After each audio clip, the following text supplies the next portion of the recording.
అందరికీ good morning. మనకి summer holidays వస్తున్నాయి కదా. ఈరోజే లాస్ట్ వర్కింగ్ డే, అవునా లేదా? అందరికీ లాస్ట్ వర్కింగ్ డే అయిపోయింది, ఇంటికి వెళ్ళి ఆడుకుందామంటే అవ్వదు. ఓకేనా? ఇంటి దగ్గర అందరూ కూడా హోంవర్క్స్ మీకు చేసుకోవాల్సినవి కొన్ని ఇస్తాము. కొన్ని రోజంతా చదవక్కర్లేదు. స్కూలు మార్నింగ్ 9 నుంచి ఈవినింగ్ 4 వరకు అలా ఉండాల్సిన అవసరం లేదు. మినిమం 2 hours మనం చదువుకునేటట్టు ఉండాలి. ఓకేనా? అలాగే ఇంటి దగ్గర సమ్మర్లో దొంగలు వస్తారు, పిచ్చోళ్ళు వస్తారు.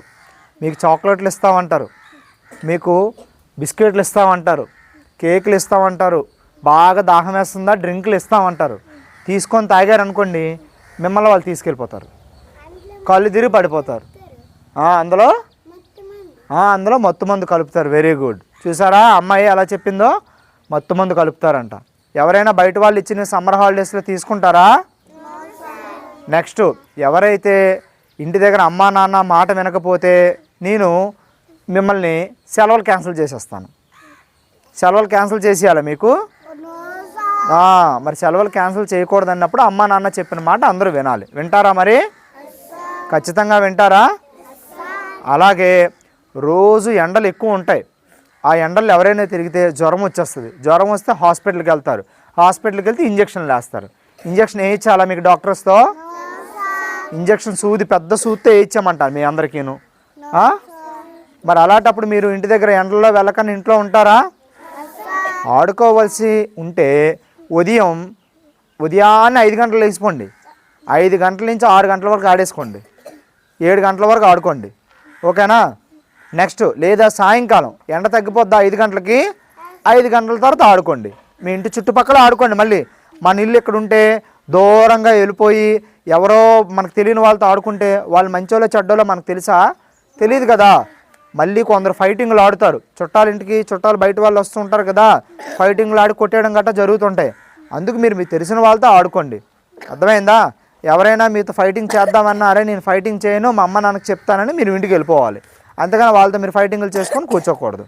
ఓకేనా? అలాగే పిల్లలందరూ ఇంటి దగ్గర ఎండకు మాత్రం ఎట్టి పరిస్థితుల్లో బయటికి వెళ్ళకండి. చాలా ఎక్కువ ఎండలు ఉంటాయంట. 55 డిగ్రీల ఎండలు ఉంటాయంట. 55 డిగ్రీల ఎండలు ఉండేటప్పుడు ఏమవుతుంది? ఖచ్చితంగా జ్వరం వచ్చి కళ్ళు తిరిగి పడిపోతాం. కళ్ళు తిరిగి పడిపోతే ఏమవుతుంది? దెబ్బలు తగులుతాయి, అవునా లేదా? అందుకు మనం ఇంట్లోని నీట్గా ఆడుకోవాలి. ఎండ లేనప్పుడు బయటికి వెళ్ళి ఆడుకోవాలి. ఓకేనా? నెక్స్ట్, సైకిళ్ళు తొక్కే వాళ్ళు మన ఇంటి పరిసర ప్రాంతాల్లో సైకిళ్ళు తొక్కుకోవాలి. అంతేగాని మన ఇంటికి దూరంగా ఎక్కడికో వాళ్ళు ఆడు రమ్మన్నాడు, ఈడు రమ్మన్నాడు ఫ్రెండ్స్ అనేసి ఎవరైనా వెళ్ళారనుకోండి, వెళ్ళేటప్పుడు ఎవడైనా బండి మీద అవతల వాడు లైసెన్స్ ఉన్నాడు డ్రైవింగ్ వచ్చినాడు నీట్గా వస్తే మిమ్మల్ని కొద్దకన్నా నీట్గా వెళ్ళిపోతాడు, మీకు డాష్ ఇవ్వకన్నా. అదే వాడికి డ్రైవింగ్ సరిగ్గా రాలేదనుకోండి, సమ్మర్లో చాలామంది ఏమవుతుంది, ఈ 10th క్లాసో ఇంటర్లో ఎవరో లైసెన్స్ లేని వాళ్ళు బళ్ళు నేర్చుకుంటూ ఉంటారు. వాళ్ళు ఎవడో వచ్చి మళ్ళీ గుద్దేస్తారు. అర్థమైందా? అందుకు సైకిళ్ళు తొక్కే వాళ్ళు చాలా నీట్గా జాగ్రత్తగా ఉండాలి. అలాగే కొందరు కొద్ది పెద్ద పిల్లలు ఎవరైతే ఉన్నారో ఈతలు నేర్చుకోవడానికి వెళ్తారు. ఈతలు నేర్చుకోవడానికి వెళ్ళిన వాళ్ళు మీ నాన్నగారు ఉండేటప్పుడు మాత్రం ఎక్కడికైనా బయటకు వెళ్ళాలి. మన ఫ్రెండ్ పిలిచాడు కదా, అలా చెరువులకు వెళ్ళి ఈతలు నేర్చుకుందాం, అలా అక్కడ నూతికెళ్ళి ఈత నేర్చుకుందాం అని అంటే ప్రాణాలకి చాలా ప్రమాదం. మీ ప్రాణం అనేది చాలా విలువైంది. మీరు భవిష్యత్తులో భారతదేశానికి ఎంతో సర్వీస్ చేసేవాళ్ళు. అలాంటిది మీరు ఎంతకాలం బతకాలా లేదా? ఆరోగ్యంగా ఉండాలా లేదా? అందుకే ఈతల కాటికి వెళ్ళకండి. అర్థమైందా? ఓకేనా? మళ్ళీ కొన్ని బయట ఫంక్షన్స్ కాటికి వెళ్ళి ఐస్ క్రీమ్లే తినేస్తారు, డ్రింకులు తాగేస్తారు. ఇది పెళ్ళిళ్ళ సీజను, మళ్ళీ జలుబులే వస్తాయి. ఏదైనా అతి చేయకూడదు. అర్థమైందా? ఎక్కువ బాగా దాహం మీద వచ్చి ఫ్రిడ్జ్లో నీళ్ళు ఫుల్ తాగేస్తారు. ఎంత వేడి చేస్తుంది మన బాడీ టెంపరేచరు. ఆ ఫ్రిడ్జ్లో ఉన్న కూలింగ్కి ఈక్వల్ అవ్వడానికి ఇంకా హీట్ ఎక్కువ ప్రొడ్యూస్ చేయాల్సి వస్తుంది. ఫ్రిడ్జ్లో నీళ్ళు తాగకండి. మీకు నిజంగా చల్లనీరు తాగాలని అంటే అమ్మని ఇంటి దగ్గర ఒక 200 పెడితే కుండ కొనమనండి, నాన్నని కుండ తెమ్మనండి. మట్టి కుండలో నీళ్ళు ఫ్రిడ్జ్ కన్నా కూలింగ్ ఉంటాయి, కానీ మంచివి అయ్యి. అర్థమైందా? ఫ్రిడ్జ్లో నీళ్ళు మంచివి కాదు. ఫ్రిడ్జ్లో ఫుడ్ ఏది మంచిది కాదు. ఐస్ క్రీములు కానీ డ్రింకులు కానీ ఫ్రిడ్జ్లో పెట్టిన వాటర్ కూడా మంచిది కాదు. అర్థమైందా? ఫంక్షన్స్కి వెళ్ళినప్పుడు కూడా మీరు అందరూ జాగ్రత్తలు తీసుకోవాలి. ఎలా పడితే అలాగా తినేసి అన్డైజెస్ట్ అవుతుంది. వేసవికాలంలోని మీరు మంచిగా ఫిజికల్ యాక్టివిటీ చేసుకొని ఏదైనా ఉంటే డైజెస్ట్ అయిపోద్ది. కాకపోతే మీరు ఎక్కువగా బయట ఫుడ్ తీసుకోవడం వల్ల బయట ఫుడ్ అనేది డైజెస్ట్ అవ్వకపోతే మళ్ళీ జ్వరాలే వస్తాయి. అర్థమైందా? మనం తినే ఫుడ్ డైజెస్ట్ అవ్వకపోతే మన బాడీ ఎక్కువ హీట్ ప్రొడ్యూస్ చేస్తుంది. దానివల్ల ఏమవుతుంది? ఫీవర్ వస్తుంది. అర్థమైందా? డైజెస్ట్ అవ్వాలంటే భోజనాలకు వెళ్ళినా అవుట్ సైడ్ ఫుడ్ కొద్దిగా తినాలి. ఇంట్లో ఫుడ్ మనం ఎంత తిన్నా పర్వాలేదు. అమ్మా నాన్న ఎటువంటి మసాలాలు ఎక్కువ వేయరు కాబట్టి. బయట మసాలాలే వేసేస్తారు కాబట్టి. ఓకేనా.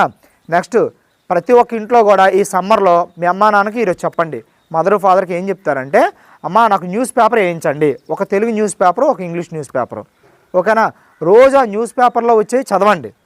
ఈ నెల రోజులు మీరు ఏం చేస్తారు, ఇంటి దగ్గర ఉన్నవాళ్ళు న్యూస్ పేపర్ చదవండి. చదివి అందులో ఉండే స్టోరీలు కానీ అందులో మీకు ఏం అర్థమైందని కానీ ఎక్స్ప్లెయిన్ చేయండి. అర్థమైందా. మీరు ఇంటి దగ్గర న్యూస్ పేపర్ చదువుకొని ఖచ్చితంగా పేరెంట్స్కి ఎక్స్ప్లెయిన్ చేయండి, ఇంగ్లీషు తెలుగు. ఓకేనా. ఇంగ్లీష్ ఒక పేపర్ తీసుకుంటే మీకు 10 రోజులు చదవచ్చు, ఎందుకంటే మీరు అంత స్పీడ్గా చదవలేరు కాబట్టి. తెలుగు అనేది కూడా మీరు ఒక పేపర్ తీసుకొని కొనుక్కొని దాన్ని కూడా ఆ పేపర్ అంతా చదవడం అయ్యి ఎక్స్ప్లెనేషన్ అయిపోయిన తర్వాత మీ పేరెంట్స్కి ఇవ్వడం అయిన తర్వాత కొత్త పేపర్ కొనమనండి. మీరు రోజు పేపర్ కొనేమంటే రోజు కొనేస్తారు మీ పేరెంట్స్, కానీ మీరు చదవాలి కదా.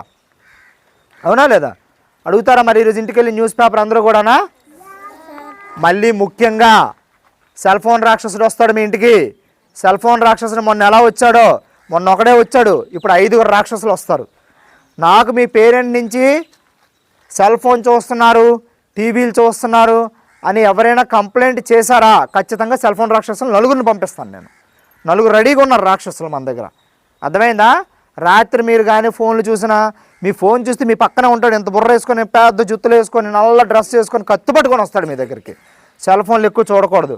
అలాగే 2 సంవత్సరాల క్రితం, సంవత్సరం క్రితం అనుకుంటా, ఒక పాప సమ్మర్ హాలిడేస్లో ఎక్కువగా సెల్ ఫోన్ చూడడం వల్ల బ్రెయిన్లో ఫంక్షనింగ్ అనేది తేడా వచ్చింది, బ్రెయిన్ పనిచేసే విధానం మారింది. అర్థమైందా. మాట్లాడితే ఫిట్స్ రావడం జరిగింది సెల్ ఫోన్లు ఎక్కువగా చూడడం వల్ల.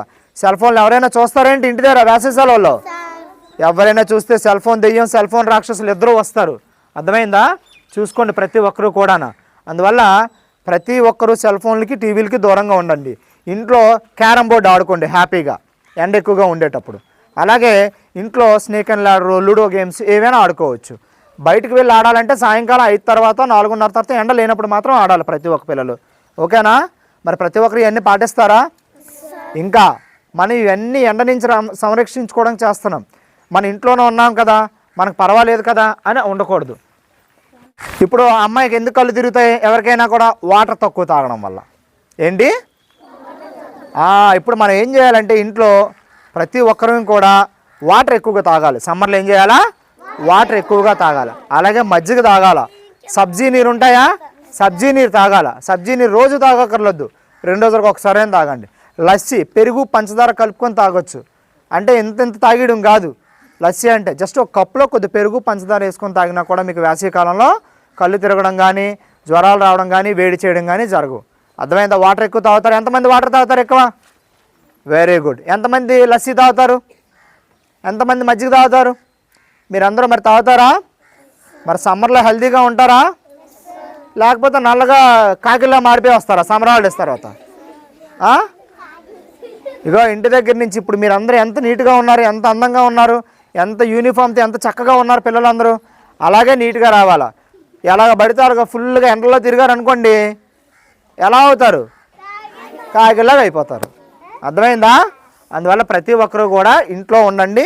ఎండకి 5 తర్వాత ఎండకి వడదెబ్బ తగలకన్నా ఉండే సమయంలో మీరు ఎండలోకి వెళ్ళొచ్చు. అర్థమైందా. Down your hands. ప్రతి ఒక్కరు కూడా ఈ ఆరోగ్య సూత్రాలన్నీ కూడా పాటించండి. సమ్మర్లో మాత్రం ఎక్కువ నీరు తాగండి, నిమ్మకాయ నీళ్ళు తాగండి. అలాగని ఫ్రిడ్జ్లో నుంచి తీసుకొని కూలింగ్ నీరులోని కలుపుకొని నిమ్మకాయలు కలపకండి. మామూలుగా మన ఇంట్లో నార్మల్గా ఉండే వాటర్ ఏమైతే ఉన్నాయో వాటిలో నిమ్మకాయ నీరు కానీ, సబ్జీలు కానీ ఇలాంటి కలుపుకొని తాగుతూ ఉంటే 2 రోజులకు ఒకసారి, 1 రోజుకి ఒకసారైనా బాడీ మనకి జ్వరం రాకుండా ఉంటుంది. ఓకేనా. మరి అందరూ ఇవన్నీ పార్టిసిపేషన్లో ప్రతి ఒక్కరు కూడా హెల్తీగా ఉంటారా సమ్మర్లో. పేరెంట్స్ మాట అందరూ వింటారా. సెల్ ఫోన్లు వాడతారేంటి. సెల్ ఫోన్ వాడితే ఎవరు వస్తారు, ఏ రాక్షసుడు వస్తాడు. ఫోన్ రాక్షసులు 4 వస్తారు. ఎంతమంది వస్తారు. మరి ఇవన్నీ పాటిస్తారా. చూస్తాను. పేరెంట్స్ అందరికీ నేను ఖచ్చితంగా కనుక్కుంటాను. ఏ ఒక్కరైనా ఫోన్ వాడుతున్నారు, టీవీలు ఎక్కువసేపు చూస్తున్నారు, నాకు ఏమైనా కంప్లైంట్లు రావాలా, ఒక్కొక్కరికి కూడా ఊరుకోను. అర్థమైందా. మధ్యలో నేను మీ ఇంటికి వస్తాను. వచ్చి ఎవరైతే ఫోన్ చూస్తున్నాం అంటున్నారో ఖచ్చితంగా వాళ్ళకి పనిష్మెంట్ అనేది ఉంటుంది. ఫోన్లో ఎవరో చూడకూడదు. అర్థమైందా. పాటిస్తారు అందరూ. ఈ సంవత్సరం అంతా బాగా చదివారు పిల్లలందరూ కూడా. అలాగే వచ్చే సంవత్సరం కూడా బాగా చదవాలని కోరుకుంటున్నాను. అలాగే బాగా చదువుతారు కూడా మీరు. ఓకేనా. ఎవరైతే ఇంటి దగ్గర సమ్మర్లో నీట్గా ఆరోగ్యంగా ఉంటారో మనం బాగా చదవాలంటే ఏం చేయాలి? వచ్చే సంవత్సరం ముందు హెల్తీగా ఉండాలి. మనం స్కూల్కి వచ్చే టైంకి ఫుల్గా జ్వరాలు, దగ్గులు, జలుబులతో వస్తే స్టార్టింగ్గా 10 రోజులు సెలవులు పెడతారు. అర్థమవుతాయా? మళ్ళీ స్టార్టింగ్ లెసన్లో వినకపోతే మళ్ళీ వెనకాతల లెసన్లో కూడా అర్థం కావు. అందువల్ల సమ్మర్లో అందరూ హెల్తీగా ఉండండి. హెల్తీగా ఉంటారా? ప్రతి ఒక్కరు అమ్మా నాన్న మాట వింటారా? Okay, thank you.